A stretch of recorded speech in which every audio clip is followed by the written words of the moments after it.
Hey, everybody, thanks for tuning in today. Man, we got Cory Ball in the house today. So we're going to talk about how church planning, how entrepreneurship, how they can kind of intersect and weave together. Stick around. We're going to have a great show. Thanks.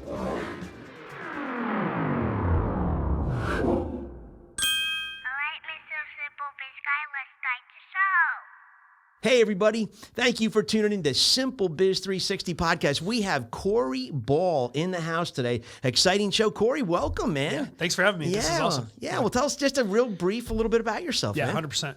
Yeah, so I am from Ohio originally. I'm 34 years old, and I went to Liberty University for my undergrad. Went to Midwestern Baptist Theological Seminary for my master's, and I planted a church here in St. Louis called Redemption Community Church, and we planted 6 weeks before the pandemic. So we'll get into that, I'm sure. But so I'm a lead pastor here in St. Louis, in a small suburb right outside of St. Louis called Kirkwood, Missouri.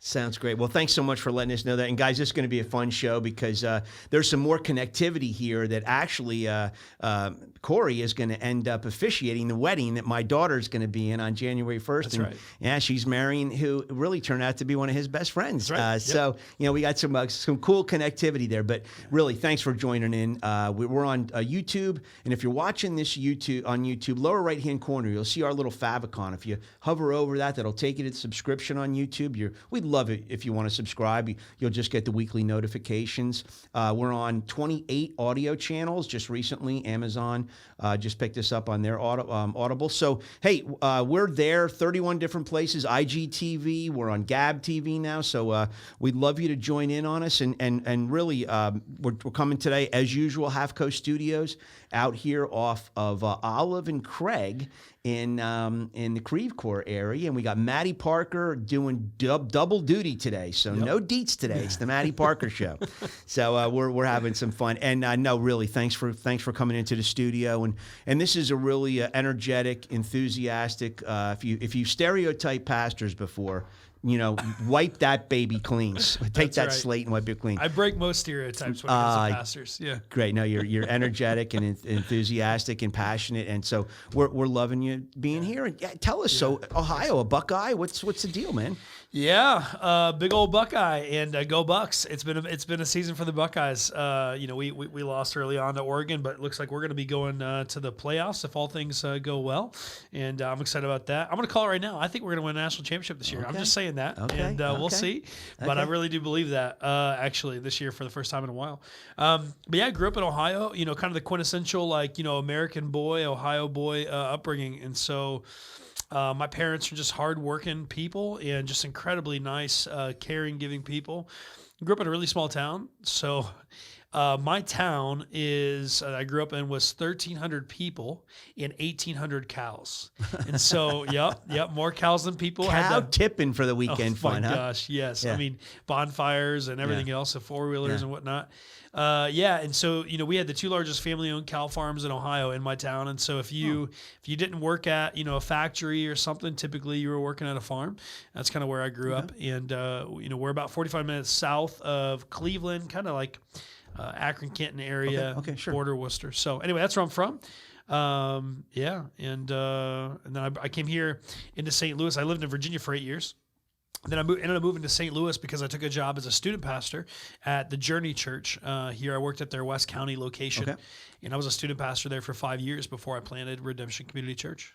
Nice. Yeah. Okay, so your family background are there pastors in your family background or just farmers? I mean, no, ranchers? yeah, I mean really just factory workers in my family. Okay. Yeah, most of my family are really just blue collar workers, and so there haven't been any no ministers, no pastors in my family. Yeah. Okay, so out there, brothers, sisters, what was the makeup of your family? Was it? I sense you're a competitive guy. Was it a competitive landscape at home or what? Well, I've always been competitive, but that's just kind of my personality. If you know anything about personality tests, do you know anything about the Enneagram? Yes. Okay, so I'm an 8 on the Enneagram. Okay. What's interesting is I'm an 8 with a 7 wing. I mean, some of your listeners are like, I don't know what this is going on. numbers. What's this number stuff? But anyway, basically an 8 is like a challenger and competitive challenger, like go-getter, and then the 7 part, the wing of me, the 7 is like, the enthusiast, the fun-loving, whatever. So what's interesting is when people don't experience me on a work setting, like within church, they're like, oh, he's the life of the party. He's so much fun. And then when it comes to work stuff, I'm like, did you get that done? Are you going to get it done? I'm very driven by that. So that's who I am. So I was competitive growing up, but I have a half brother. And so his name is Eric. And he and I we don't talk a whole lot, but great guy. And we grew up kind of in different homes. And so, basically my father was married before he married my mother. And so out of that came my half brother. Okay, and so my parents have always been married.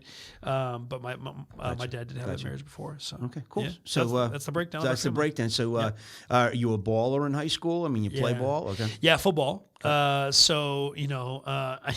with the last name Ball, I had to play some sort of ball, I was going to say, and it's like a prerequisite, It's a prereq. Yeah, that's right. Yeah. So I didn't play basketball or anything, but my sports were big time football. I played all throughout school. Our school was a dynasty football program, and our coach was the winningest coach in Ohio State history in our division. And then, for our senior year, we set like 6 records in either county or state for wins and all these things. I mean, we were very, very good. And so I played a lot of football, and then to stay in shape for football, kind of in the middle of the year, I would wrestle. I was good at it, hated it, but did it to stay in shape. And then I threw shot put and discus and track as well. So I was a 3-sport athlete, and then I also did musicals and plays and stuff. I was the lion in The Wizard of Oz. I got photos too to prove it. I'll show you. Oh my gosh, that's wild. So I got into a little bit of Christian theater later on in my life, but it wasn't. Nice. So you were Aslan. Aslan, what's that? Yeah, he's like the lion in Lion, Witch, and the Wardrobe. So, okay, I got you. I see what you're saying. Now, yes. So, bottom line is, when I grew up in high school, you really those two factions didn't mix well. That's right. And as time progressed, the decades progressed, it got a little looser and everything. But I was probably on the edge of that, where you could be an athlete and be in the arts as well.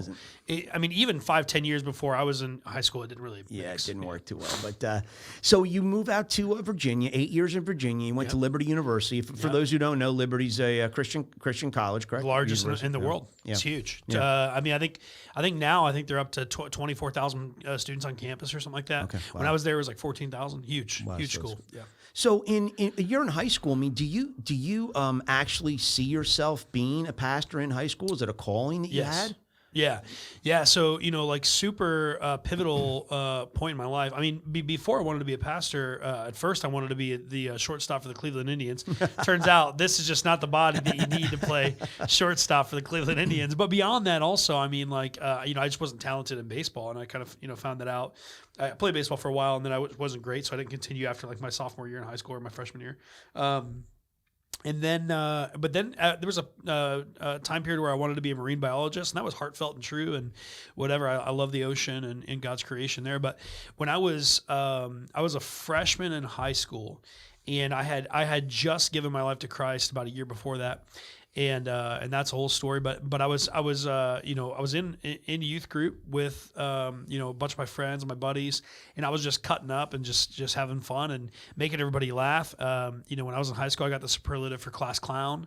Go figure. And again, breaking molds left and right for pastors. And so anyway, I'm over there cutting up and having a good time. And my youth pastor pulls me over afterwards. His name is Rich Fitzsimmons, still alive, awesome dude. He pulled me aside and he goes, Cory, he said, you are a leader, whether you want to be or not. He said, people gravitate towards you.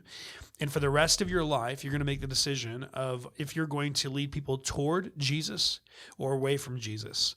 And tonight you led everyone away from Jesus. And my hope is that later on in your life that you'll choose more wisely and you'll choose to lead people toward Jesus.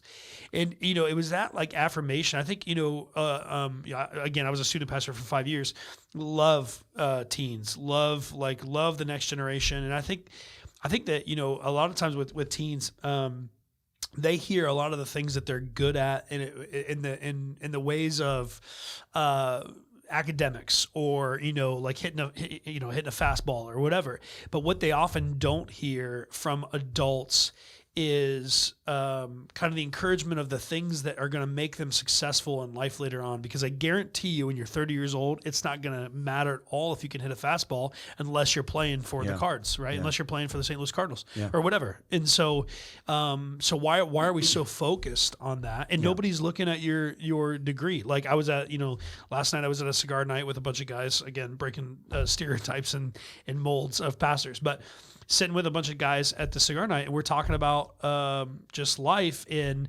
nobody knew who the smartest guy in the room was.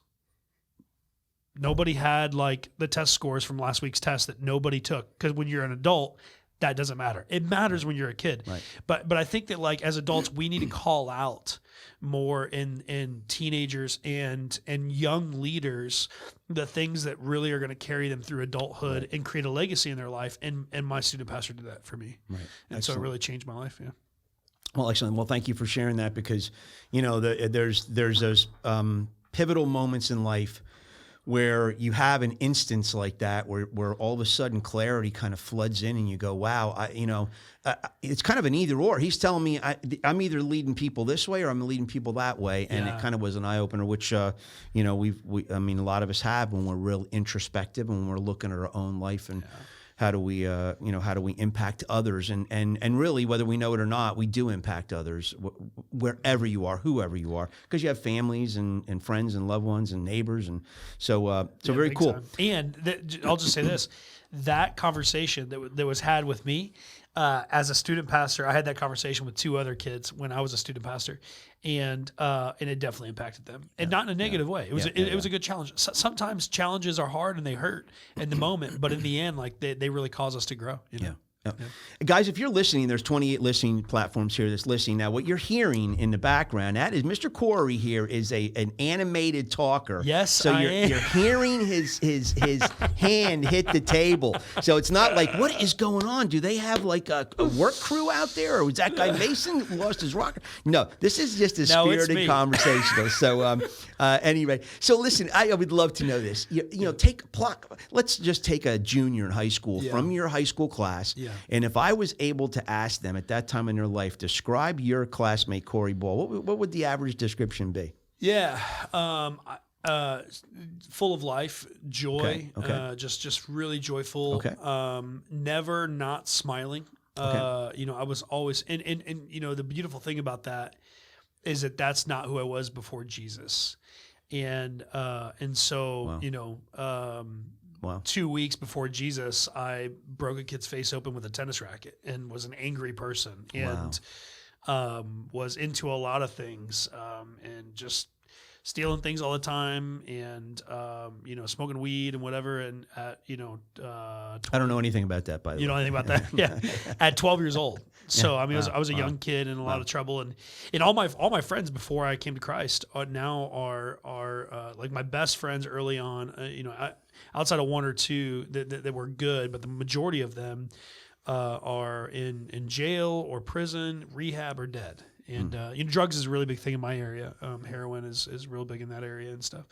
I mean, across the world, but really big in that part of Ohio. And so I really escaped a lot of that, and I became a very joyful, giving, generous, caring, just encourager. But they would still say, yeah, he was a big jokester.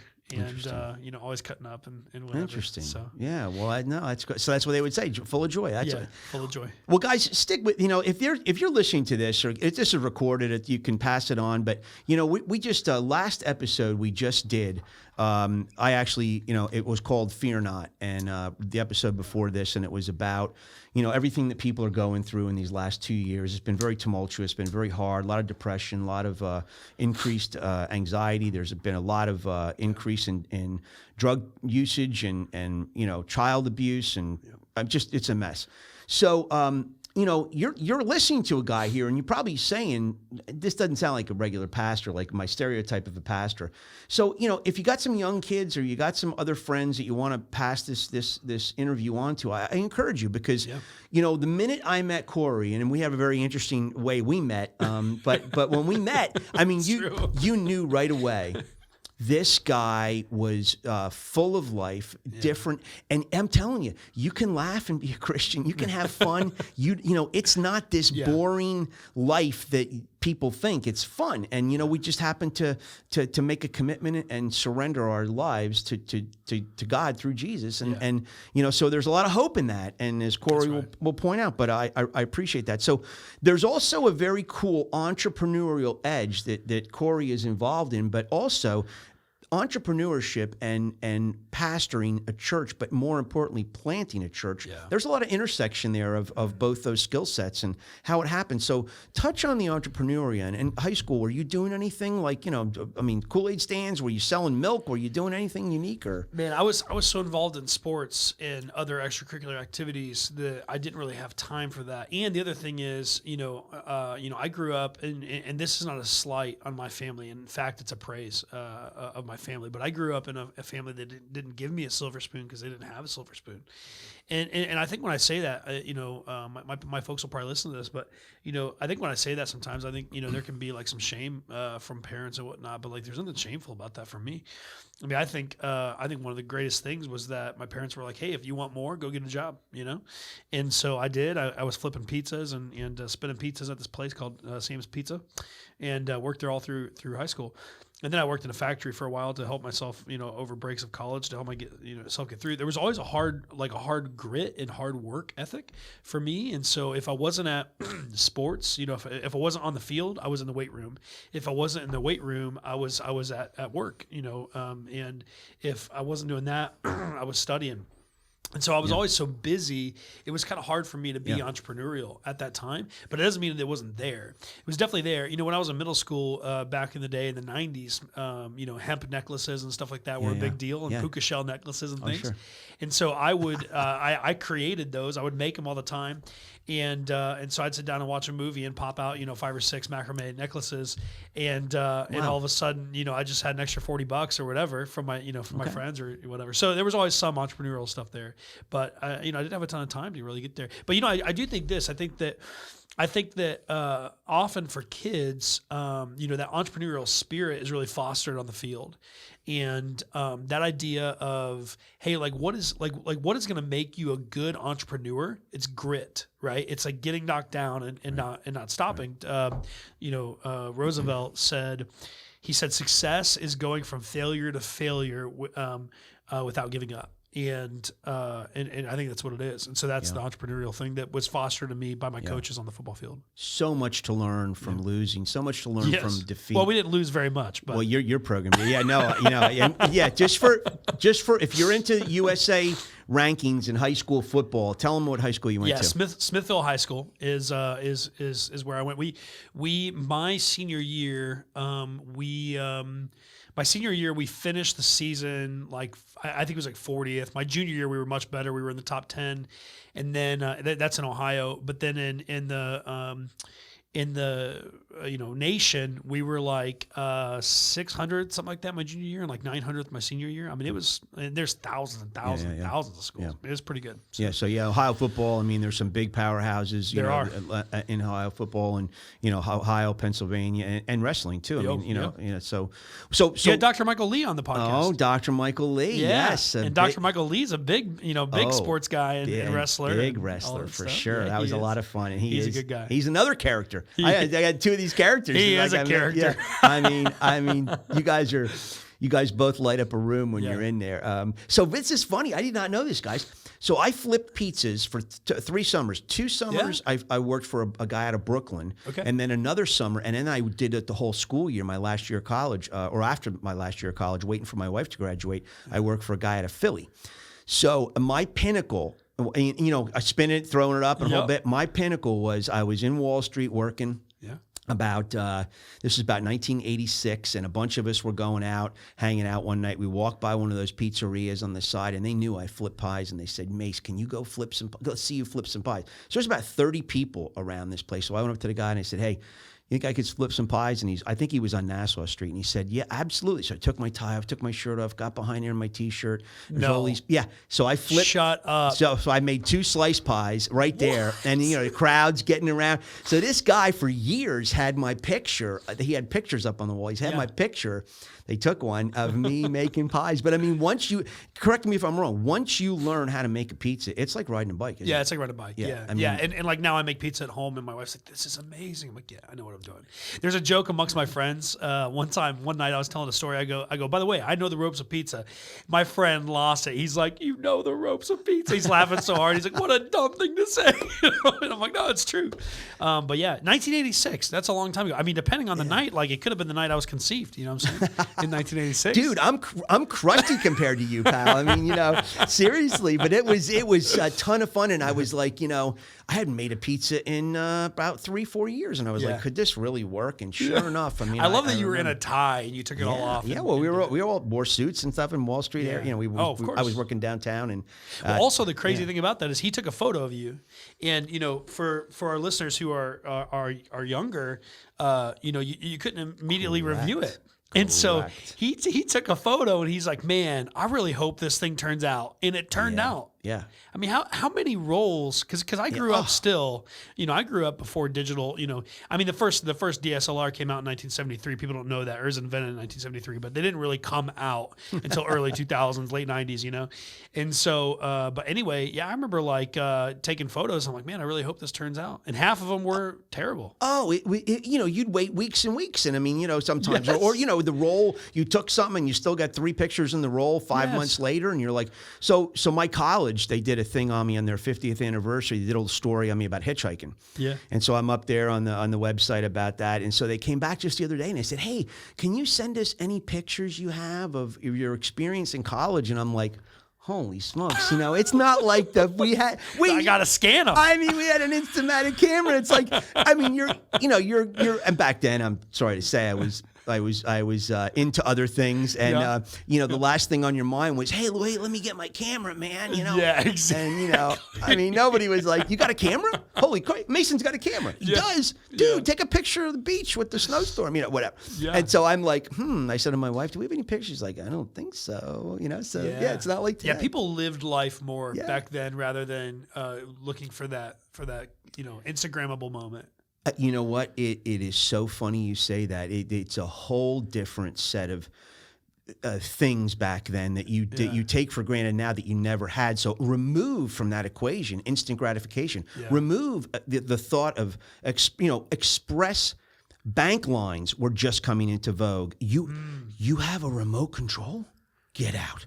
You have a remote control on your TV? Yeah. Oh, I got to see this thing. TV, right, so you didn't have express lines. You had remote control TV. You didn't have ATMs. You didn't have banks you could go into and couldn't take a photo of a check. I mean, deposit a check. You had to go and talk to a person, dude. No, I mean, it was really. So yes, you kind of processed life for the moment. Yeah. You didn't worry about capturing that moment. You just lived that moment. Yeah. And then what we have is, unfortunately for us, a lot of us, we just have our memory. That's right. Of that moment of a world that will never return. Yeah, I mean, and that's pretty wild. I mean, I was a runner on the beach back then in college. I probably have run in the morning 150 times to see the sun rise on the Atlantic Ocean, and I have 0 pictures of them. Oh man! But in my head, I mean, it was. But you know what? All you have to do, really, truly, like to really enjoy that, is to watch. What is it? Rocky IV, the beginning of Rocky IV, when Rocky and Apollo are running on the beach together. You can imagine, just that's all you need. I mean, but it was definitely different. You're right. You're right. So, well, again, guys, and we're just gonna have some fun today, and as you can see, we are having fun. Yeah. But so, by the way, what's your favorite pie? Favorite pie? That's a great question. I come from the land of pie because Amish people, I come from like Amish areas. Okay. Amish people make pies better than anybody I've ever been around. I mean, it's just crazy.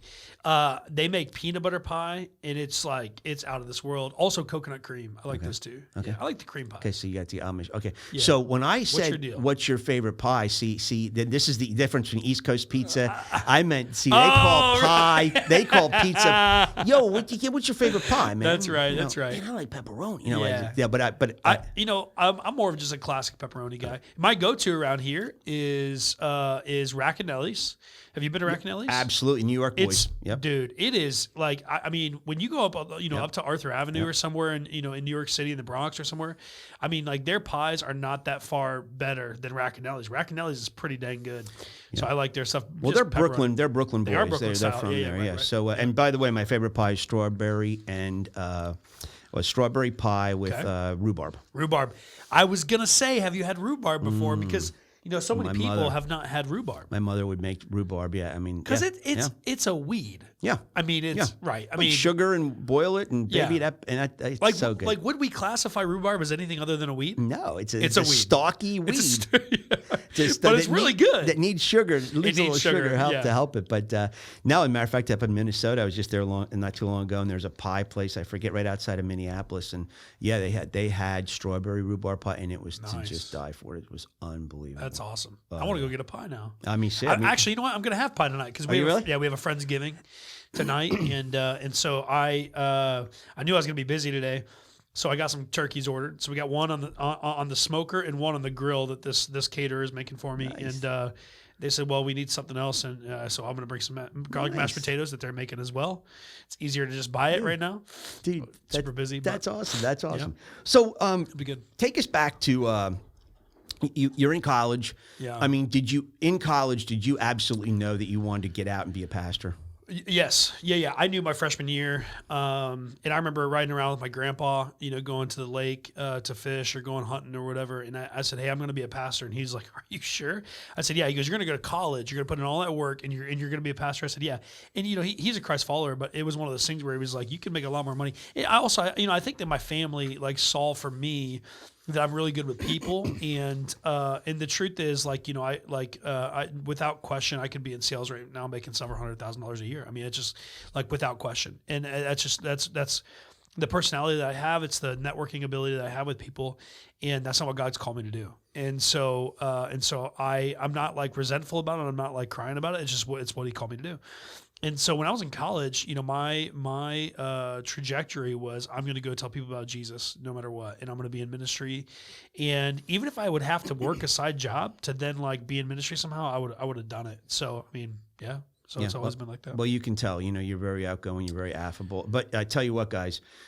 Intelligence-wise, I mean, we say it. We're in a group of men, meet every Friday morning, and Corey's part of that group, and we do a Bible study, really cool Bible study actually. But at any rate, you just know Corey knows his scripture, very contextualizes things extremely well. So I have no doubt you could do extremely well in it, and we'll get to your entrepreneurial side later, which I think you're going to do extremely well in if you're not already. But hey, so I love your perspective because you love the next generation. That's a passion for you. You understand the complexities of life. You understand history. Blend all that together. What advice would you give a college or a high school senior right now in high school that is kind of chin rubbing? What's my next step in life? What am I going to do? Yeah, man. I'm reading this book right now called The Coddling of the American Mind. And it's incredible. Came out in 2018. I recommend it to every single person to read it. It's unbelievably good. But one of the things they talk about in there is kind of the pressures that crack students, and it's not meant. I'm not always reading student ministry books or anything. It's not a student ministry book. It's a secular book just about our world. But a lot of it is about the developmental times in kids' lives, especially when they're toddler years, but then also in their high school years. And one of the things they talk about in there is kind of this idea that kids are forced to be so serious about that next phase and to not make any mistakes, not mess up at all, to be perfect in school and sports and choose the right college. And now, I mean, the reality is you have kids that they didn't get in their college of choice and they kill themselves. I mean, that's really when the pressure hits them and they can't handle it. And so I think, for me, my advice to a high school kid would be enjoy it, enjoy high school, and don't make mistakes that are going to last a lifetime. Don't make decisions that are going to make you a liar forever. So be a kid of integrity, and be hardworking and all those things, but live in balance, and enjoy high school. And you know, I may be the only one of my friends that did not switch their major in college. Almost every single one of my friends switched their major. And so I just don't think that, you know, kids are going to go to college and they're going to figure out in college what they want to do. Right. That's why you have gen eds, you know, Yeah. general education classes. So I'm a perfect example. Yeah, no, you just don't know, you know, Yeah. you know, what am I going to do? So do you see this? Because what you just said is very interesting. Enjoy it. And, you know, kind of like be a high school student, enjoy that Yeah. time frame. Well, we see that. My wife and I have talked about that at length about children. You know, like we think that today's society in many cases robs kids Yes. of enjoying childhood. Do you see Come that on, too? Jeff, let's go. Yeah, totally. Here's a really fascinating thing I'll give you from the book. So they talk about free play and how like this idea of like letting a child just play freely. It's one of the biggest developmental things in any like not just humans, but anything in the animal kingdom. So, you know, all these animals. And they did this study where they took these two control groups of rats. The one group, they gave them a chemical that killed their ability for free play, and they basically kept them on this chemical for several months. And during this time, the rats that did not have this chemical, they played, they bit each other, they ran, they chased each other, they had fun, all this stuff, fell, they bumped their heads, and they shook it off, they kept going. But the rats that couldn't do free play, they sat in the corner and they shivered, they shook.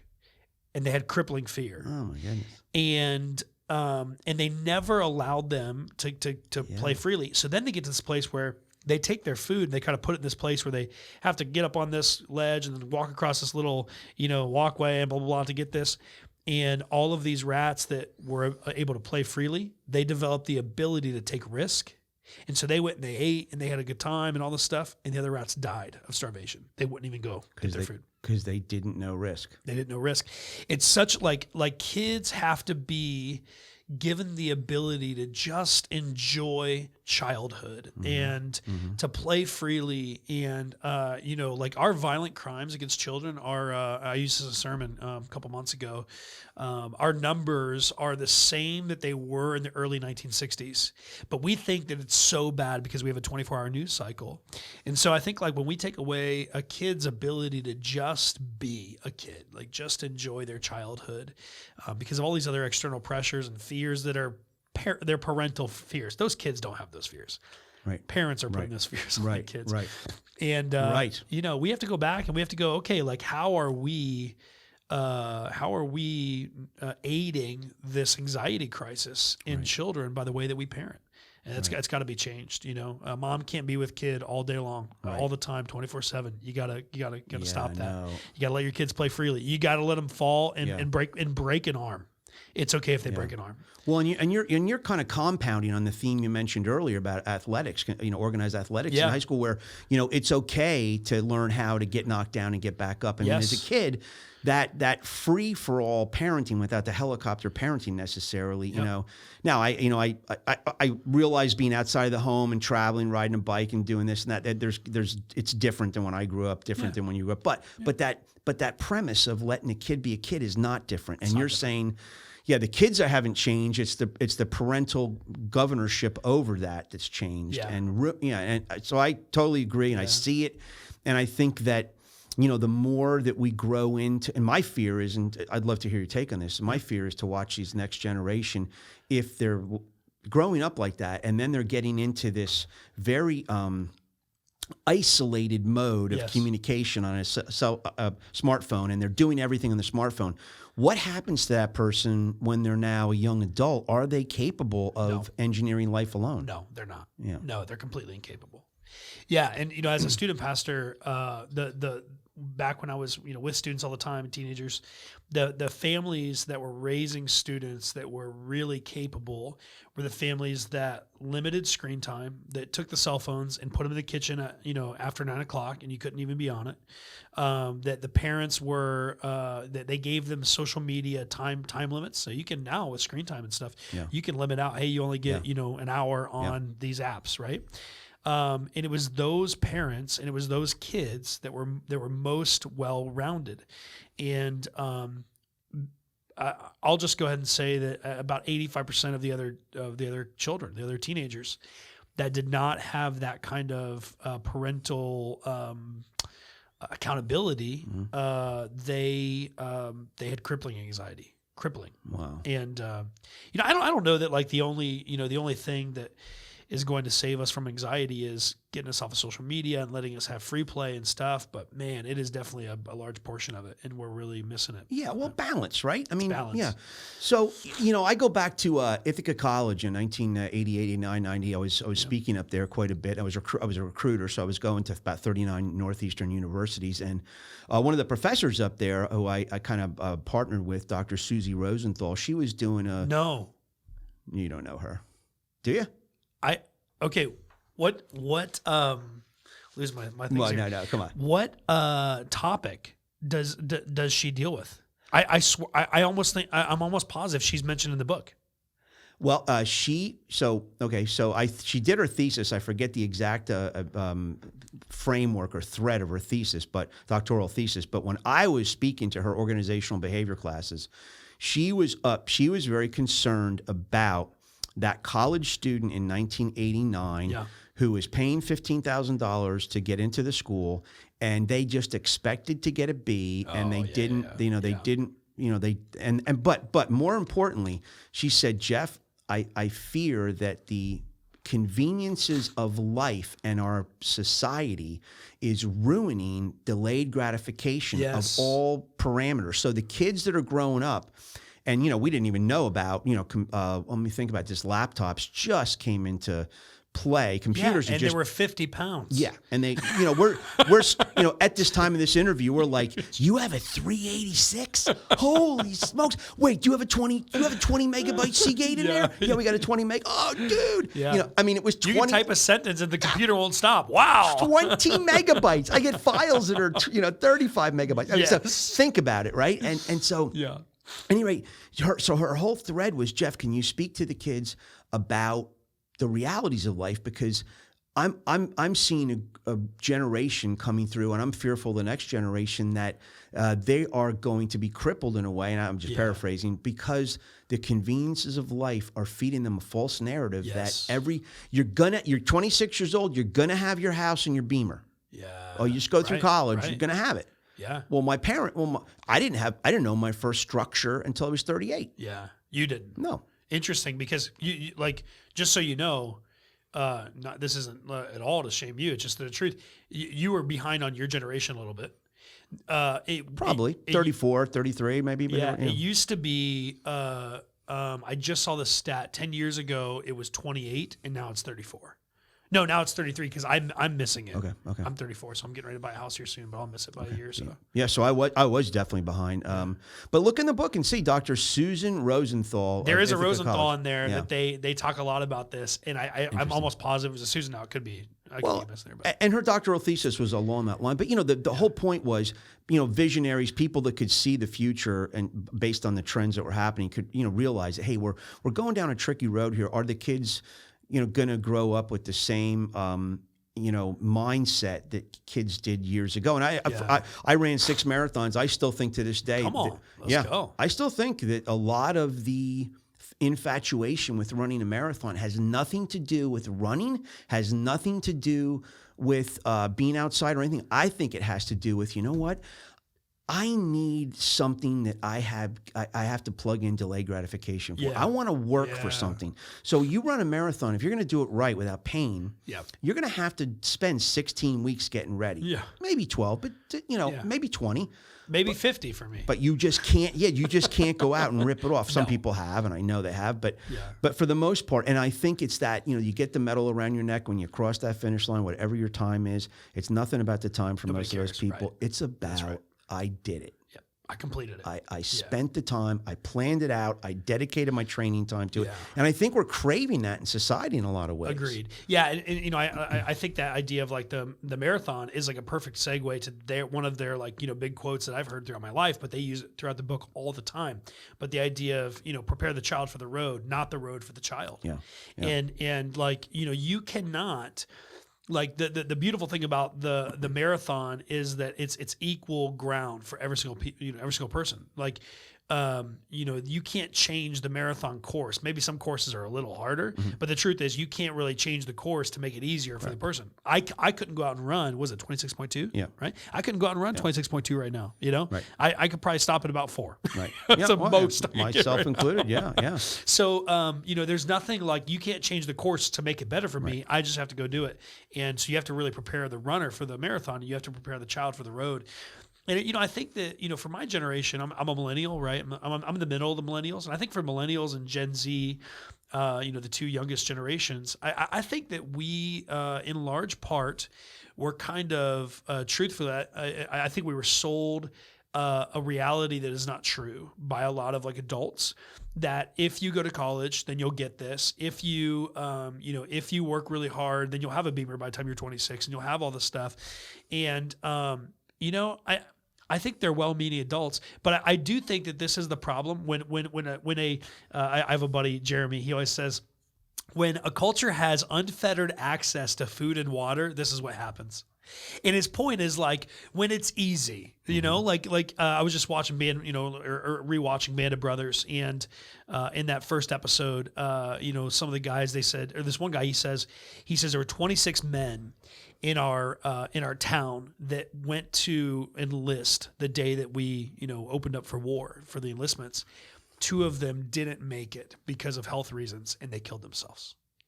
And he was saying we had such there was such an identity fixed into we're going to sacrifice and we're going to be successful, not because of success to success, but because of sacrifice to sacrifice. And I think entrepreneurship and the grit that it takes to be a successful adult is that you're going to be successful because of your sacrifice to sacrifice moments, because of Theodore Roosevelt, your failure to failure moments.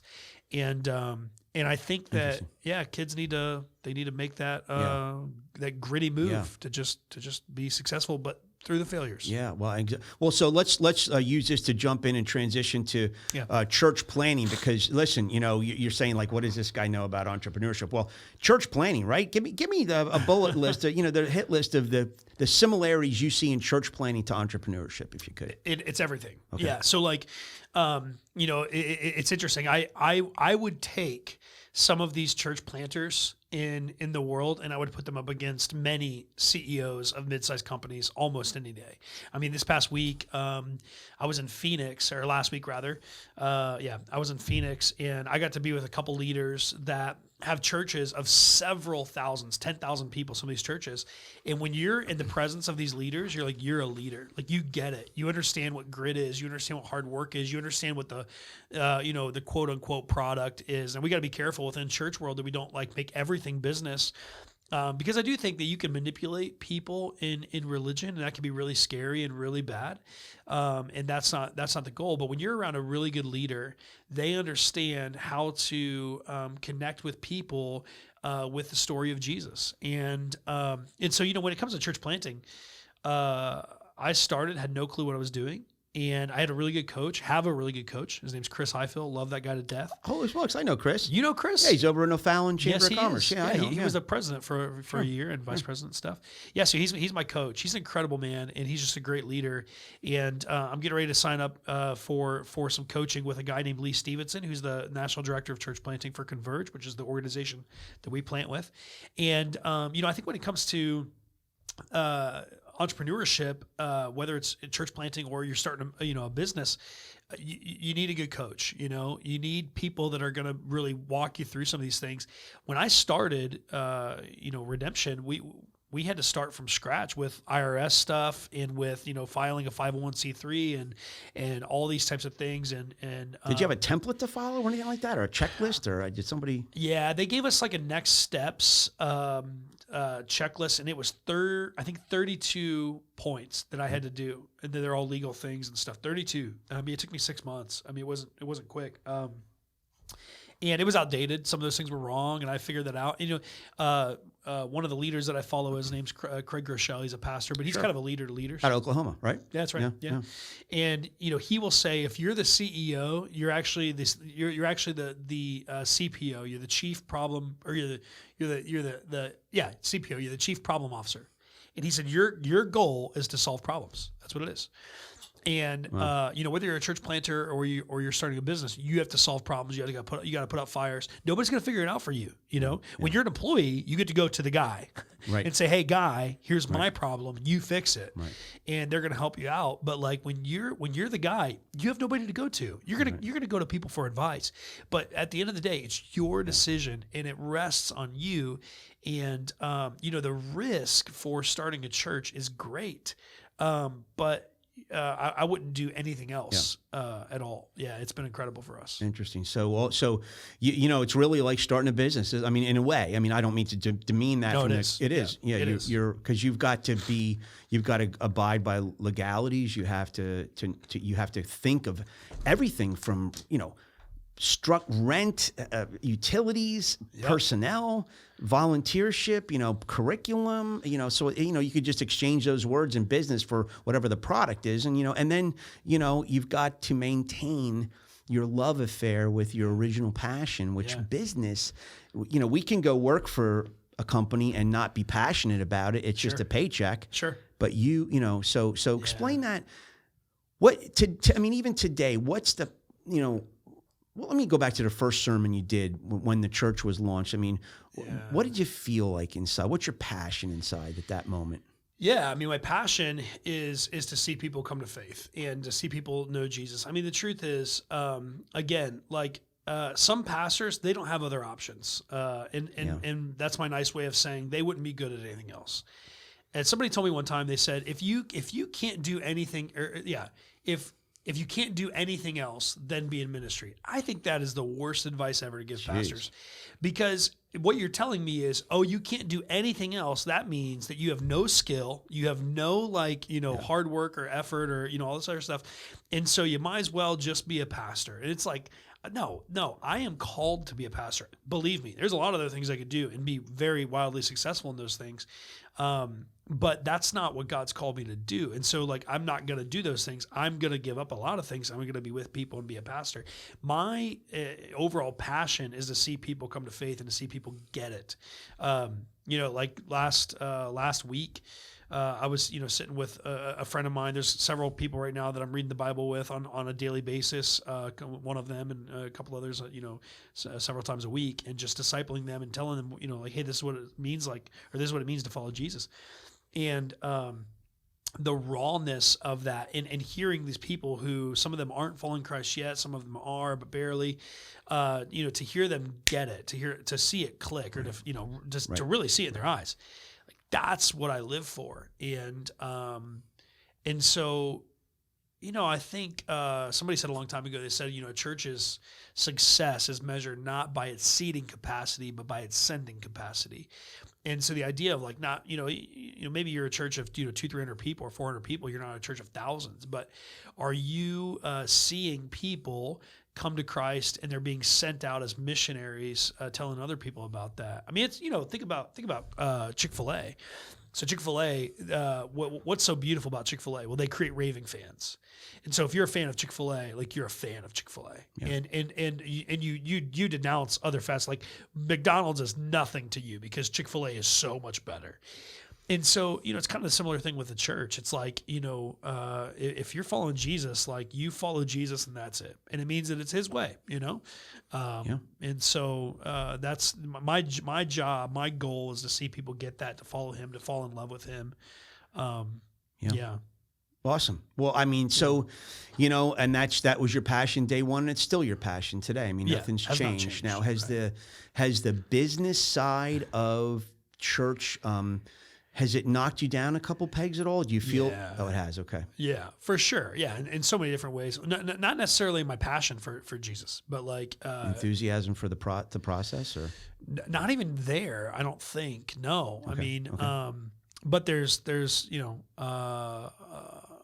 untold amounts of difficulties in the business side of things. Is it on the business side of those difficulties more? Do you find it's more human created difficulties?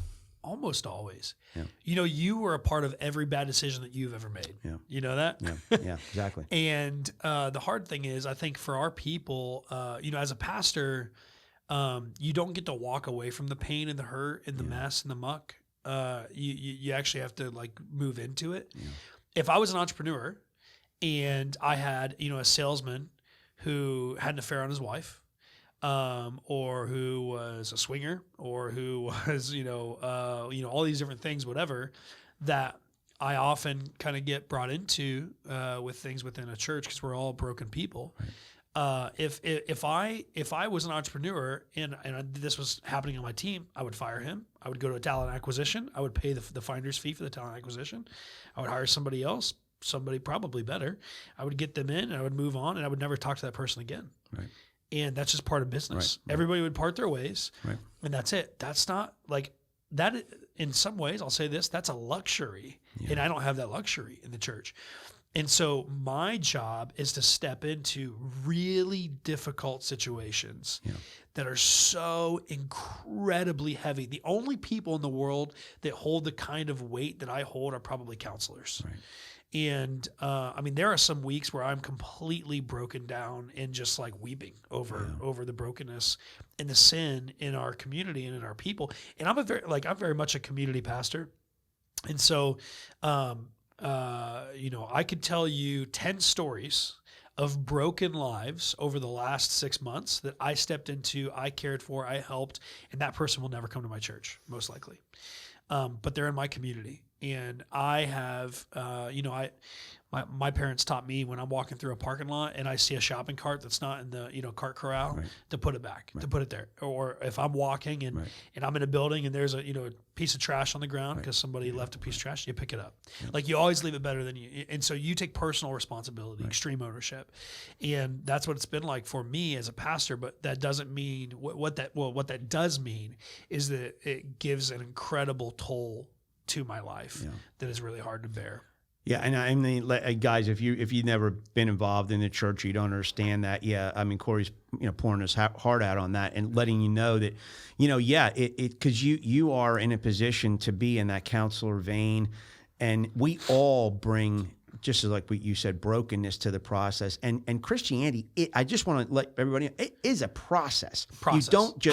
You don't just become a Christian overnight, and then you don't, if you're setting up expectations, these are false. If you're going to say, oh, I've got to behave this way next day, and I've got to do all these things the next day. No, it's a process. It's a harder process than weight loss. Yeah. Oh, absolutely. People, people look at people with weight loss and they're like, man, like that person, they're so yo-yoing on their weight and like they're kind of in the gym and it's been a 10-year thing for them and they're still not looking like a model. Right. Well, hello. Like exactly. Spiritually, it's like, hey, you could be there for 20 years and you still don't look like Jesus, Bing. I mean, seriously. I mean, I've been a Christian 33 years. I sin still. I make daily mistakes. I sin daily. I mean, I'm sorry, man.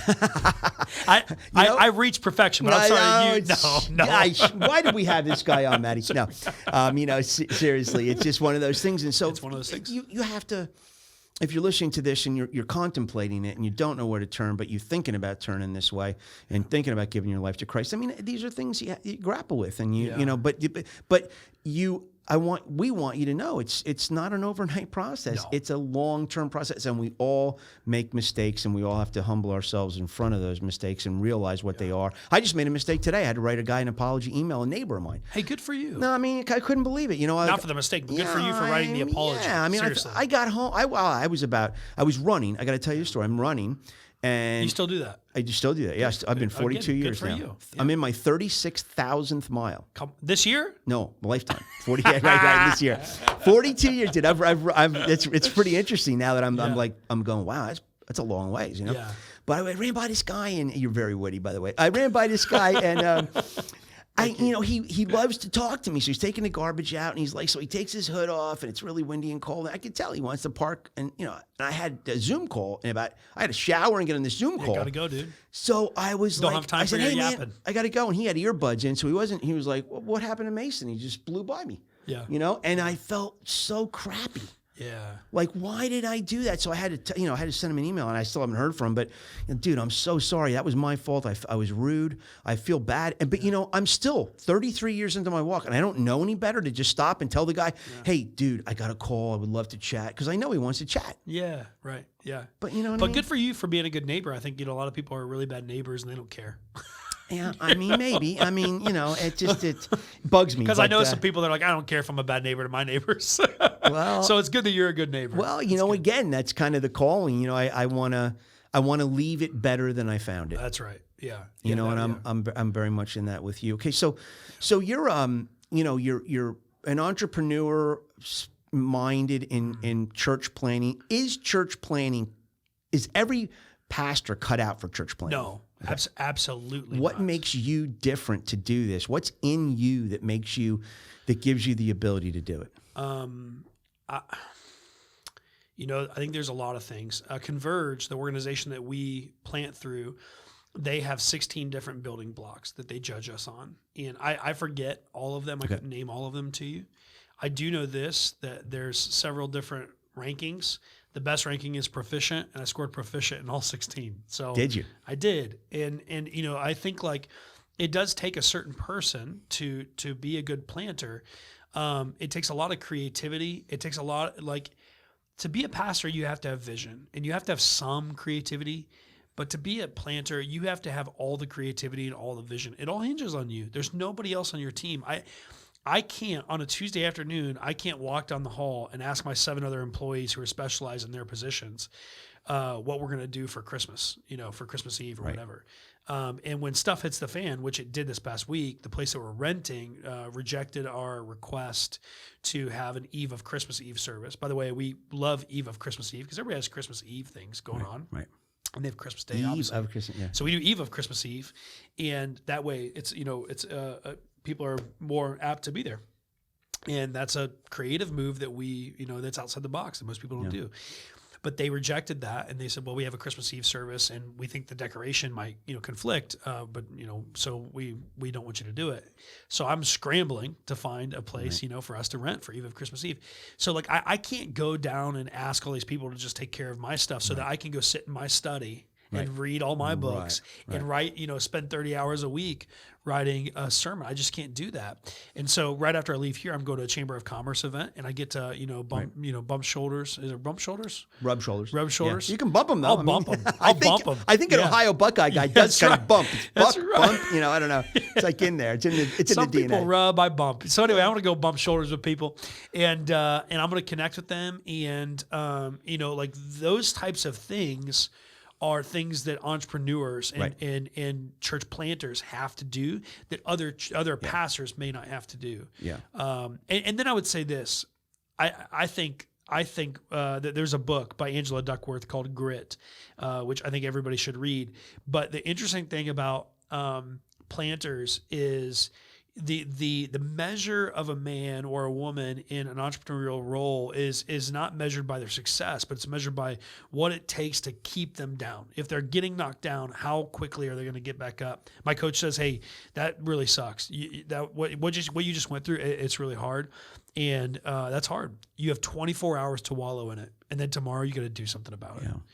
And so I think a lot of pastors are not of that mindset. The other thing I will say is that COVID changed everything, and we had more pastors quit in the amount of time over this last year than we ever have. The average age of a pastor was 42 10 years ago. It's 41. It's 52 now.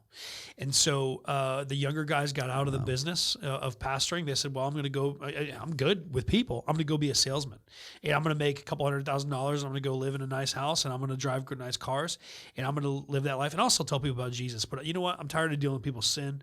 I'm tired of dealing with people's brokenness, and it's really hard and heavy. And this past year I saw a stat.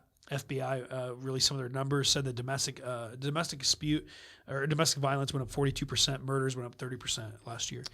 And it was a hard year for everybody, and it played out, and we see it, and everybody feels it. but the civil servants, the nurses, the pastors, the counselors, the police and firefighters, like those people that are on the front lines of human brokenness feel it more than anything else. And so churches have shut down.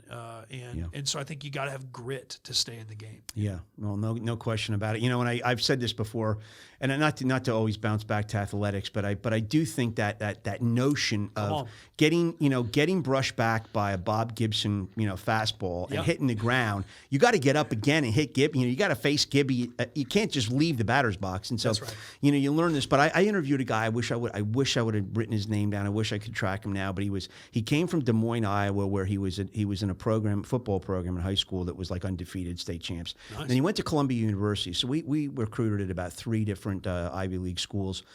And I had him in for a second interview, and I'm talking to him, and he was with that Columbia team. If you go back in NCAA annals in the early 80s, they lost 44 games in a row. Wow. So imagine going from a program where you might only lose 1 game or whatever, right? It's like the kid from Clemson who was, Taylor. Yeah, when Lawrence, he was in Georgia, he came from that program. Clemson, he came from that Lawrence program. Taylor? No, he's the. No, I know who you mean. Trevor Lawrence. Gosh, Lawrence Taylor. No, he was cocaine and broken leg.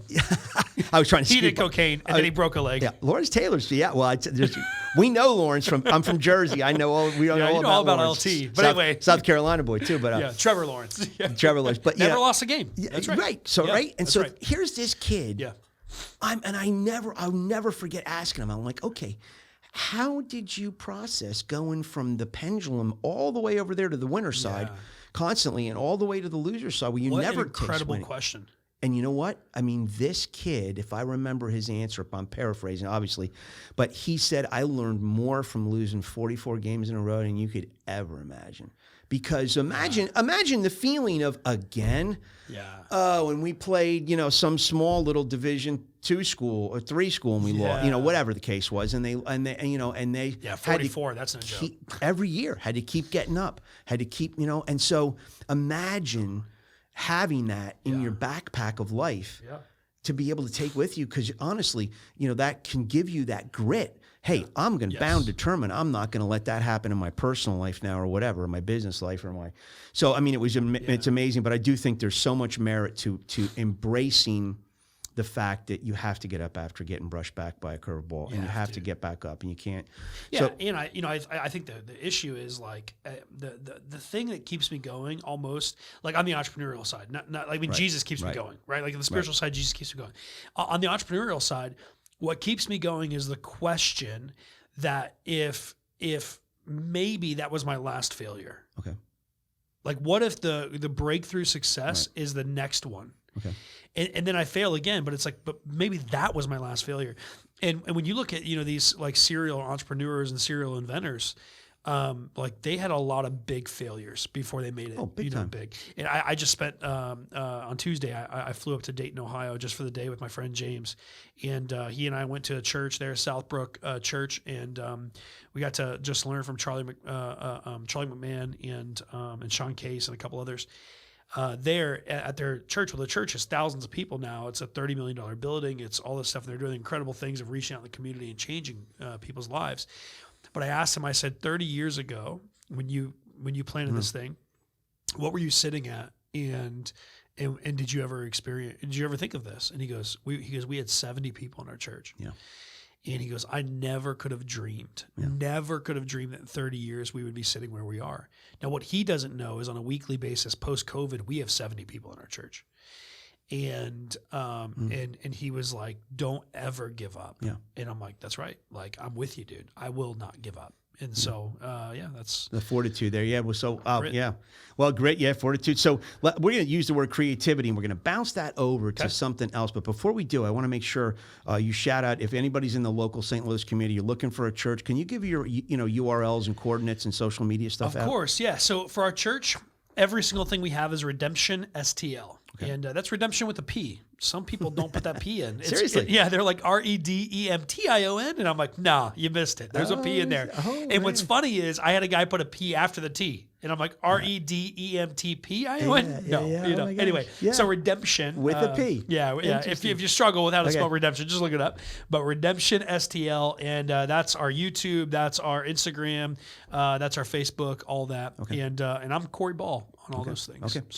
So thank you very much for that. So now we're going to bounce. We're going to use creativity because you needed that component. You needed that piece to be a church planner. That's kind of one of the things that makes you different than being a pastor of a mature church. So now transfer that over to something you brought some of your stuff with you. What are you doing at home as an entrepreneur now? Yeah, totally. So I do leather working, and my wife and I, we have a company called Leather and Clay Co. And so we do a lot of different things. I just did a purse for someone, just delivered it yesterday. They were extremely happy with it. It wasn't a cheap purse. It was incredible. And we do, a lot of different things. So these keychains, love these keychains. These are, solid brass stuff, quality things that are going to last you. This is my AirPods holder, and you bought one of these. Now I've used this one for a while now, so it's a little dinged up. I took this out of my shop. It holds some things in it, but you actually bought this very same one. So this very same valet tray, and I keep a lot of my leather working stamps in here. Recovered a baseball recently for someone. This was just a prototype, first time I ever did it, and then the second one was much better. But anyway, and then yesterday at the cigar night I was telling you about, I was talking to a gentleman, and he said, "Hey, you know what I want?" He goes, "I want a gun holster, or not a holster, but a gun case." And so I'm going to be doing a gun case for him. So and he's going on a big hunt in October, and it's not going to be cheap. You're stretching your skill set. I'm stretching it. That's going to be like probably closer to $1,000 job. And he's like, I'm in for it. Wow. So yeah. So what are we looking at here? Is this a Bible cover or a book cover? It's not. So this actually is it kind of doubles, and so this doubles for one, a clutch for a woman, and then two, a pipe pouch. And so I have a good friend in Minnesota, and I made him a different pipe pouch. It was just a different design. And he basically, it got stolen. It was a smash and grab, and it got stolen. And so he was like, "Hey, could you make me another one?" And this is what I'm thinking for the second one. And actually, that closure here. Yeah, interesting. So it's a very secure closure once you actually close it, and there's nothing other than leather that is the closure, but like it's like a buckle type of deal. But this right here, this keeper and closure and keeper, I made a crossbody bag for Marissa, your soon-to-be daughter-in-law. Yeah, or sorry, your daughter. My daughter, yeah. Your daughter, yeah.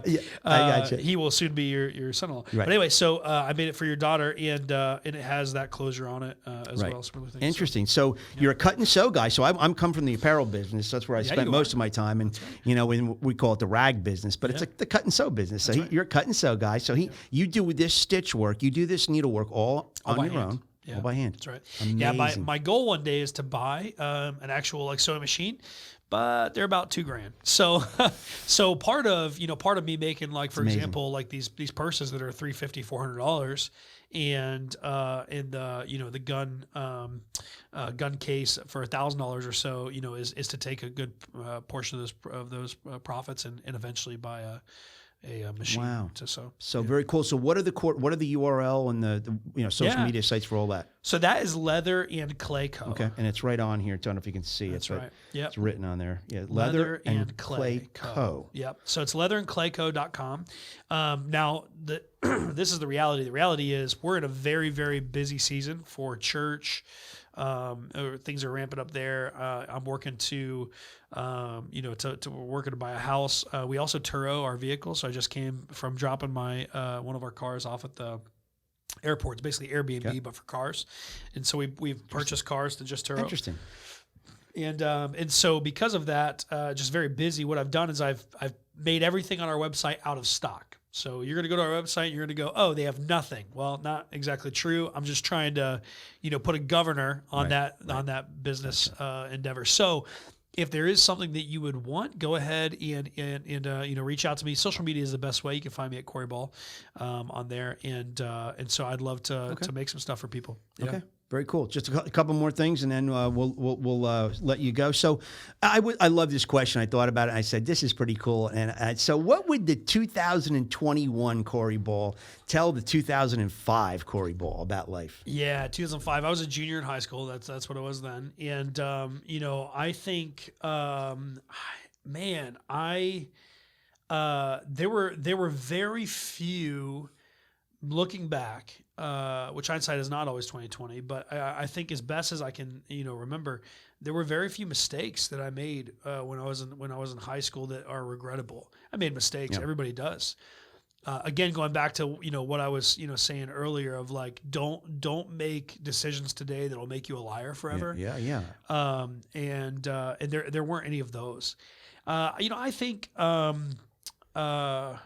I think if I went back there and gave myself some advice, it would be to not try to play hall monitor for people's behavior, and let the Holy Spirit be the Holy Spirit.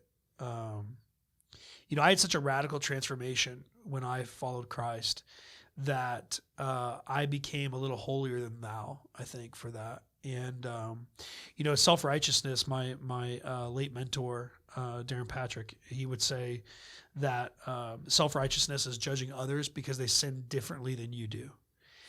It's one of the best quotes. And I remember my junior year, my senior year, a friend of mine who was in my youth group, she was having a party, and she specifically didn't invite me. We're really good friends, but she didn't invite me because there was going to be beer there. And, I was that high school kid that was like, no, if you're going to represent Christ, you're going to be, on it. You're not going to be, living like the world. And I was a big football player. I was the strongest guy in our high school. I lifted a lot of weight, and nobody was going to push me around. And I walked into the party, drove there, and I dumped out every single beer, opened every single one, dumped it all out, took it out of people's hands, and they weren't going to say anything. And I was really proud of myself in that moment. Like, I just saved a bunch of kids from drinking a beer, The reality is it was very damaging and detrimental to, my ability to love them and share the gospel with them in the future. And so I think I would go back and say, hey, just pump the brakes a little bit and just don't play hall monitor on their behavior. Just love them. Oh, thank you for that honesty and transparency. I mean, that's really interesting because, I do think there are some people probably listening, and that's kind of how they see Christianity at work. They see this holier than thou, this person that thinks they're self-righteous, right. And when you really understand how broken we still are, even with that, it's just that we now have a different hope structure. Yeah, we have a different. That's right.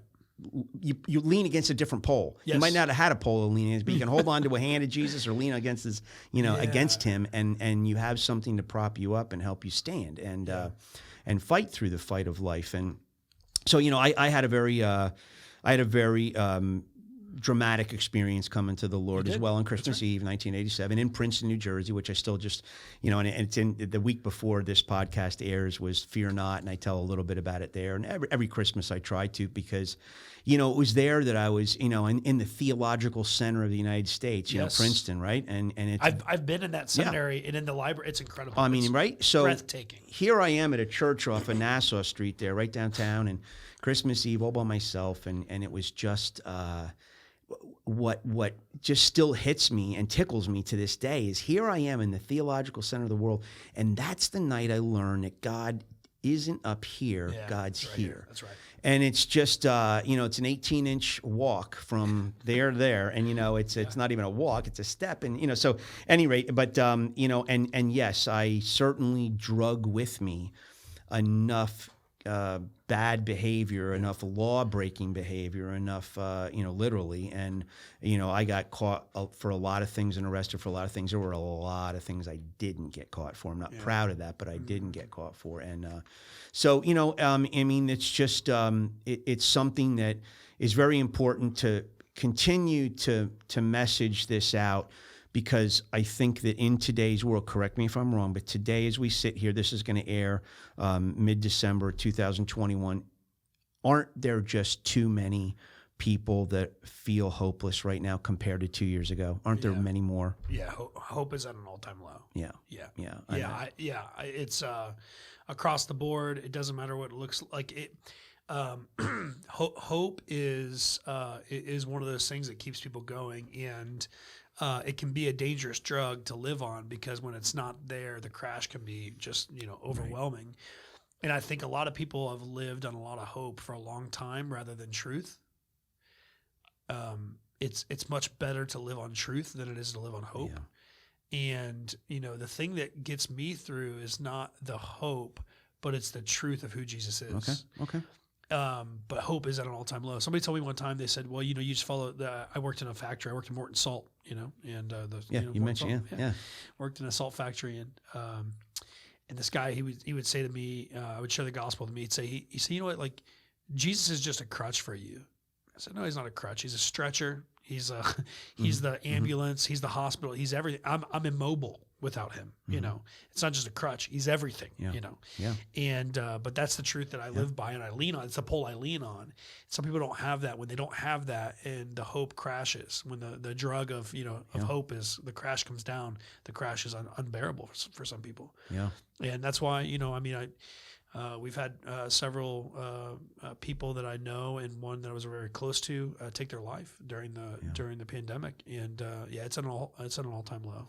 Well, I'll tell you what, I was a guy in college, and I'm glad you touched on the truth factor. I was a guy in college that thought, I knew beyond a shadow of a doubt that the powers to be, the small little powers to be, wrote the Bible to keep the masses in check, and this was all a bunch of hooey, and it didn't, I struggled in and out of that, and when I finally that night said, I can't do life on my own anymore, I just give this to you, God, and you take it and fix it, or you take it and I'll just go for the ride, and you take the wheel. Yeah. And when I did that, God took away the urge for me to drink. And so here I was, immersed in 14 years of heavy alcohol use and combined with drug use. But what I want to say here is that if you don't think the story of Jesus is true, or you don't think the Bible's true, which a lot of people don't, here's where the truth came in for me. I know to this day, and I know when I get to heaven, God will say, yeah, but you had that one right. You had a lot wrong, but you had that one right, because we're not perfect. But what I think is I got right was that he said, okay, you're a stubborn guy. You're never, you need to know I'm real, because you're still probably going to question this. You're going to be a little doubting Thomas on me. Yeah, come on, Thomas. So here's the deal. Yeah. You do that, I'm gonna show you I'm real. I'm gonna take the urge for you to drink, and you're not gonna know how you stop drinking. Right. You're gonna finally figure it out. Right. But you're just gonna stop drinking, because I'm gonna remove that urge for you. I'm gonna show you that I'm truthful, that my words in the Bible are truthful because of that, and you're gonna come to not be able to dispute that, because how else do you say, I've been doing this for 14 years and I couldn't stop just cold turkey. No way. Right. I had no desire to. Yeah. But I was at the end of my rope in a lot of ways, and I didn't know where to turn. And so, 3 days later, it really kind of crystallized for me that, wait a second, I'm not drinking anymore. What's going on? I'm also not dropping F-bombs every fourth word. And, and people have said, oh, I've heard Mason say this a number of times, but it's worth repeating, because it wasn't me. It was the truth of God's word that said, this is what is afforded. This is what'll happen with you, and if you let go. And that was just a little gift God gave me to make sure that I knew everything was truthful. So then I started reading more and getting more, and and you just realize that the word truth, to tell you, I tell you the truth. How many times is that said in the Bible? I mean, God wants us to make sure we understand that this isn't, Yeah. 1 John 5:13. Jesus says that, or not Jesus, but rather John writes this. He says, I write these things to you who believe, so that you may know that you have eternal life. And so it's not just the heart and the belief, but he's going, no, I want you to in your mind, right? To cognitively know. I want you to know truth. And so that's real. And it's interesting, the drinking thing for you. For me, again, it was, I had this uncontrollable anger. I was fighting all the time. I got kicked out of Boy Scouts because I broke a kid's nose. Yeah. And then again, the tennis racket scene. And I was always in a fight. And it was me against the world, and I was going to pummel you. And that was not it. overnight, God changed my life. The other thing that he did, which is just incredible, my freshman year in college, I'm going to become a pastor, and I had an uncontrollable stutter. And so I used to be in a place where I couldn't get out a sentence. Wow. Yeah, one sentence. I truly. never would have imagined. I know. Yeah. Wow. And God literally took it away. I was the long short is my buddy and I were getting out of class, and my buddy goes, "Hey, how was class?" And I go, Wow. I mean, that bad, right? I mean, I'm just like, I can't even get out it. Wow. I wanted to say it was good. I couldn't even do it. And we're in a hall of probably 350, 400 kids. And he goes, "Today," and he screams it. He goes, "I don't want to hear what you have to say tomorrow. I want to hear what you have to say today. Spit it out." And I started crying, man. And I just ran back to my dorm. Wow. And I was with another buddy, and both these guys are best friends of mine still. But I was with another buddy who's a best friend of mine, and he goes, "Have you brought this to the Lord?" And I'm like, "Man, God doesn't heal stutters, And he's like, "I think he does." Well, I was reading through the Bible in that year, and I was literally on Exodus 3, where God is talking to Moses, and Moses goes, "God, I know you want to send me, but I'm not eloquent of speech nor tongue, AKA I got this stutter, Wow. And God goes, "Okay, Moses, but like, who made man's mouth? Was it not I, right? And who made man's ears? Was it not I, the Lord? Now go." Wow. No more stinking excuses, dude. Like, I've called you, go. And I read that, and I just sat there crying, and I was like, God, how am I supposed to preach the gospel to people if I can't have a conversation with my best friend? And I woke up the next morning, and I mean, I've had a little stutter that everybody has. My stutter, though, that was like legit there. And my friends didn't know me without a stutter. Wow. It's gone overnight. Oh my God. How cool is that? It's crazy. Yeah. Oh, and and guys, I mean, there's so many other stories. I mean, gosh, we're in a church now that has a lot of, just the presence of the Lord is big, and the healing is just amazing. And there's so many things that you're just like, what? I never would have thought that. But if you're out there and you're wondering, how can, in the midst of all this craziness, how can people still find joy and peace and rest? Yeah. And it's 33 years in this walk, Cory, and I just hit me about 2 weeks ago. I read John 10:10. And I've read that thing. It's one of my favorite scripts. I read it. I couldn't tell you how many times. And if you don't think this is a battle right now we're in of good and evil, God and the devil, you're mistaken. This we're in right now is good versus evil, big time. Right. And what it says in there, one of my favorite verses. Yeah. So this is the word I picked up. I never saw it before. The thief comes only to kill, steal, and destroy. Right. Yeah.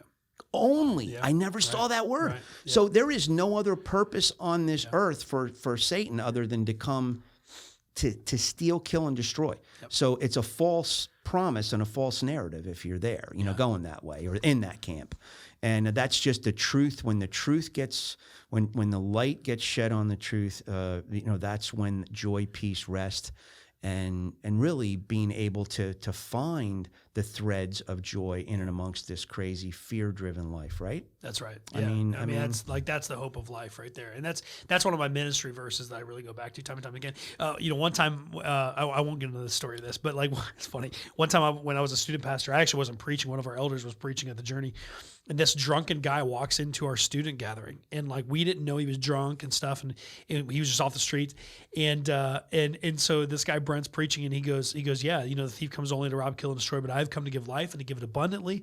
And the guy goes, "Hey, preacher." He goes, "I just stole a couple bottles of bourbon from Schnucks, but I didn't come here to kill or destroy anybody." And we're like, "Oh my gosh!" And we're like, "Who is this guy? We got to get this guy out of here." Yeah. So anyway, he realized immediately that he's like, he just scared all these kids, and he starts crying. They're like, "Oh my gosh!" They're all tearing up. They're like, "What is going on?"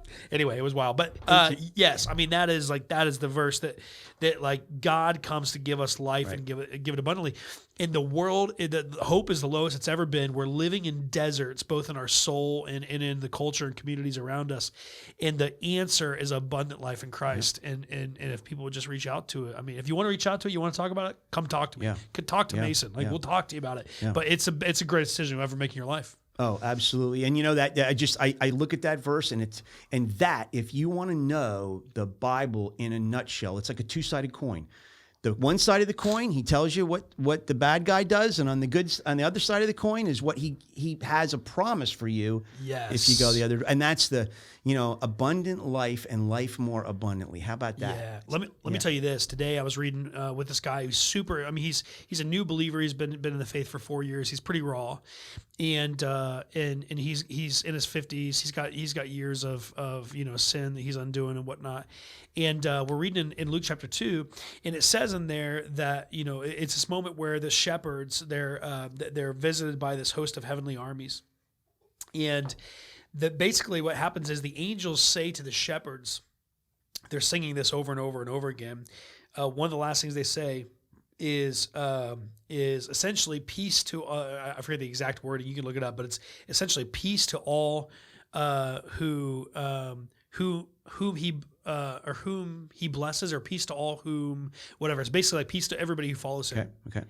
And so I said to this guy's name is Jim. I said, Jim, I said, what is these scriptures? What do they tell us about God? This is what he said. I won't say what he said. I'll abbreviate. Use the words, right? Yeah. But he said, he goes, well, it says that if we follow God, like we will be blessed. And if not, you're effed. That's what he said. Yeah. And I said, bingo.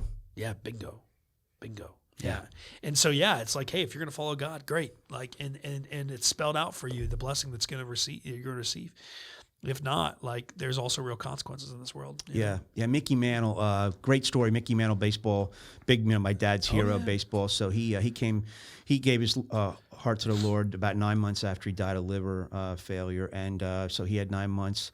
And he did a track, and I got this track, and I gave it to my dad, and I'm going to give it to Russ Wilson. I promised him. But this track basically explains Mickey's life and his conversion. And Bobby Richardson, who was his second baseman on a lot of those teams, he was actually the pastor that led Mickey to this conversion. Yeah. Wow. And so, but at Mickey's funeral, about 2,200 people there, a lot of big sports dignitaries, a lot of writers and everything, and that was where Bobby Richardson in his eulogy of Mickey and his sermon that he gave, it was that two-sided coin sermon. It was basically there are only two types of people in this world: That's right. those who believe, those who don't believe. Yeah, forgiven and unforgiven. Yeah, and that when it comes down to it, that's as simple as it is. Yeah. And there's a great set of rewards now, as we've just talked about the stuttering, about being free to alcohol, about being able to live, lean on a pole. The pole is called Jesus, holding his hand, living life with him, and versus not. And then it's the afterlife. And really, the Bible calls our 85 years, 100 years, whatever it is, we're a vapor. We're like, in the scheme of eternity, I just live 2 lives in 2 breaths, and that's it. So we got, it's what we do here that matters, what happens there. Yeah, right. And so it's that's why the whole YOLO thing is one of the most demonic things in the world. They're like, well, YOLO, you only live once. I'm like, but that's the point. Like, you live one time, and it sets up your eternity. And so you can live your life for yourself, and you can literally spend an eternity apart from God in separation, or you can live your life for God, and then that sets up your eternity to be with Him forever, to have abundant life, both not just now but forever. Well, 2 more questions. I'm gonna plagiarize you from here on out, because I love the analogy. I love analogies. I love the analogy of being in the parking lot and you see the stray cart, and leave things better than you found them. Yeah. If we only have 85 years here, what's our legacy? To leave our family, to leave our spot in life better than it was before. So I mean, so what is your favorite scripture? I mean, of all time? Come on. Okay. So I love this because, again, going back to this guy that I was meeting with today, just having a hard time in life, and marriage isn't going super well. That's, I think, most people in the world, unfortunately. And divorce rates through the roof. Actually, divorce rate lowered. You know that? It's dropped. It's because people don't get married anymore. I didn't know that. No. Yeah, it dropped for the first time 2 years ago, 2019. It dropped for the first time in like 30 years. Because they're just living together, so there's no divorce record. No divorce. Yeah. So anyway, but relationships are hard, and they always are. And I'm in a good marriage with my wife, even though I don't have my ring on today. I couldn't find it. It's somewhere in my house. I need to clean my room, and it'll be in there. He still loves you, Britt. I still love Britt. That's right. Yeah, man. And my wife's amazing, and she's beautiful. She's so Anyway, so she is. Yeah. She is. Yeah, I love my wife. But today when I was with Jim, I said, hey, here's the thing, buddy. Like, I want more than anything else. I want you to love Jesus more than anything else. And I want your perspective and everything to change, but it doesn't mean that your marriage is going to get better. Yeah. Like it may, and God may change it, but he may not. Bingo.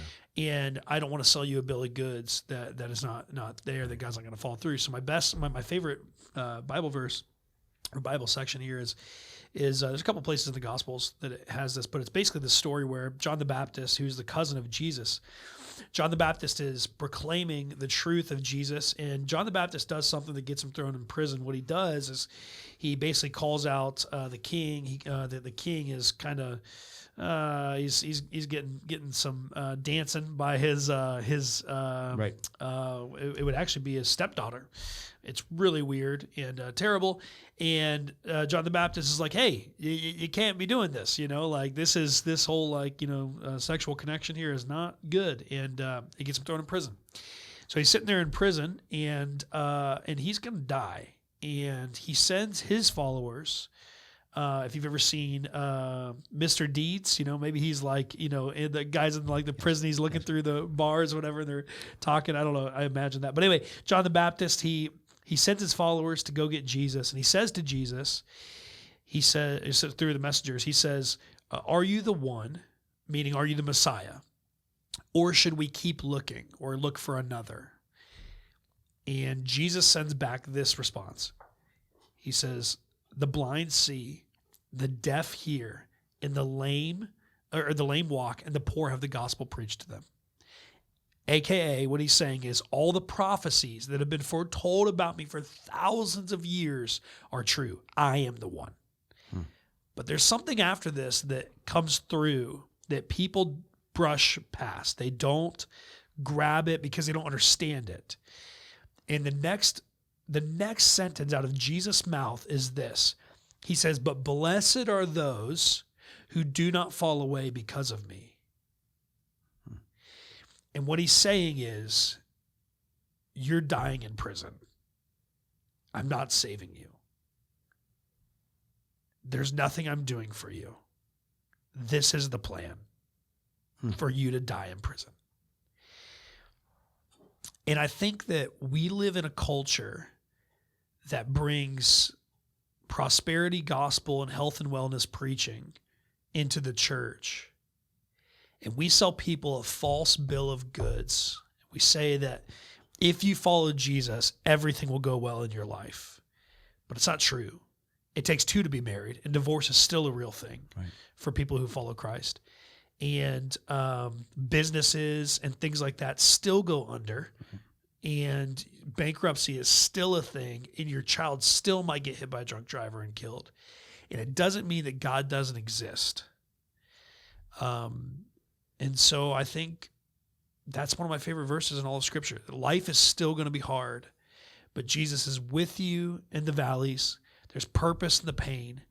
And so we got to be really careful that we don't live our life as a Christian by turning God into a genie, because he's not. Yeah. So the curveballs of life still keep coming. They do. Still keep coming. They do. I mean, seriously. So, I appreciate you sharing that, and thank you. So, well, listen, time's been great, and we could talk forever. And I'm trying to make this the longest podcast you've ever had. No, you're out. It won't be. I don't think. But no, I don't know. Maddie's going, maybe it is. How much longer do we have to go to make it the longest? That's the question. Okay. 10 minutes. All right. I kind of gauged it, but no, it's all good stuff. And you podcast. What's the great thing? You can always just listen to them in segments. I listen to 20 minutes today, 20 minutes tomorrow, whatever. That's right. But so we at the end of every show, We love. Well, first of all, let me back up. So I mentioned this in the beginning of the show. Cory is marrying my daughter, and is hold on. Yeah, just clarify this, because when you right. Okay. When people like they He's get not tripped marrying up. my daughter. That's right. That's right. I'm not I should- marrying Marissa. So I've started using the verb officiating. Okay, so yes, I should be using it. By the way, guys, podcasts, we don't get a chance at, I've had a toilet mouth in my life. I still do, but things come out and you can't take them back and refix them. Right. So yes, he is not marrying my daughter. He's officiating the marriage of my daughter who is his best friend. Yeah, that's right. And he is also, by the way, if you're here in St. Louis area, he is on Joy FM. He does the afternoon show, about 4 hours with Kim, is Justin and Kim. So my daughter, Marissa, is marrying Justin Paul, and, another radio guy, right? Another Mike, much better than me. But he is a great, really nice young man, super nice. We couldn't be more happy that you're officiating and you're in there. And, it's so funny, when I met Cory, I didn't know who he was, and I was in this meeting with these men on a Friday morning that I just met, and and I drive 30 minutes to have this meeting, and they go, "Oh, tell everybody about yourself, Jeff." So I'm like, I get around to it, and I go, "Yeah, and I don't know if you guys ever listen to Joy FM, but my daughter's dating the guy that's on there. His name's Justin, and so if you ever listen to the show, that's who my daughter's dating." He goes, "Oh my gosh, that's my best friend." I'm like, "Wait, dude, we're meeting I said, your daughter's Marissa? Yeah, you did. I mean, so, it was just like, what? So, so cool. We're looking forward to it. January 1st is the wedding, which is a crazy day to get, great day to get married. I mean, I'm hoping I can be there. What a way to launch your life. I hope you are, buddy, because I can't do it. 1, 1, 2, 2. Yeah. Is that not crazy? Yeah, I love cool. it. Yeah. I love it. So, 1, 2, 2. So anyway, I just wanted to let everybody know that. Joy FM in St. Louis, Justin Paul, I think he's 2 to 6. And he's good on the radio. He's really good. But he's much better man than he is a radio host. Super guy, real nice guy. We're tickled. And that's saying a lot, because he's good on the radio. He really is. Very good. We just enjoy him, and so we're looking forward to having him in the fold and having you. You're kind of coming into the family a little bit through this, and I'll always be known as the guy that married him. Hey. One of the things I'm really excited about is I'm going to be making him. We got to get around to it, but probably after the holidays now. But he's a drummer. He's a very good drummer. He drums at our church at Redemption, and I'm going to be making him a drumstick bag, a leather drumstick bag. We're going to collab on that. It'll be very cool. That will be cool. And, yeah. Very, very cool. Well, thank you so much. And hey, listen, we end every show Lost in the Shuffle track. Yeah. What's a favorite either Christian tune, rock and roll tune that's important to you? And so, well, there's countless. It's really hard to It was really hard to narrow it down for me, but and I don't know how much Lost in the Shuffle this is, because these guys have been fairly mainstream in some ways. People really know them, but Need to Breathe is the band, and they have a song that just came out on one of their recent albums called "Who Am I."